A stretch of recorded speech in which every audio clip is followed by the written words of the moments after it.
इस्लामी तारीख के अंदर जंगों से माले गनीमत जमा की जाती थी और उसमें से एक हिस्सा अहले बैत को वक्फ कर दिया जाता था। अहले बैत उस वक्फ किए हुए हिस्से को भी गरीबों में बांट दिया करते थे।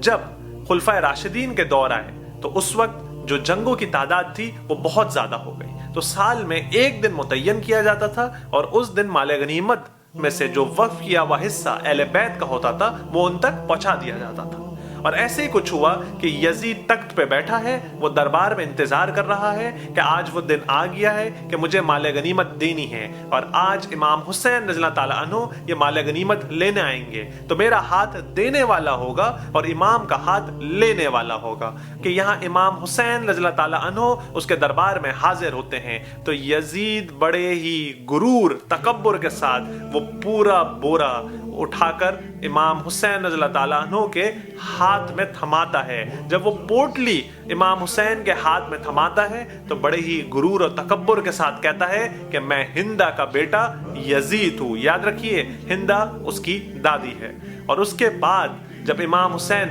खामोशी से पलटते हैं और उसके दरबार की चौखट तक पहुंचते हैं तो उस वक्त एक फकीर, एक अदना सा गरीब शख्स उनकी जूतियों को सीधा कर देता है। वो पूरी पोटली जो सोने के सिक्कों से भरी हुई होती है उसको उठा के उस गरीब के हाथ में रख देते हैं और पीछे मुड़कर कहते हैं कि मैं फातिमा का बेटा हुसैन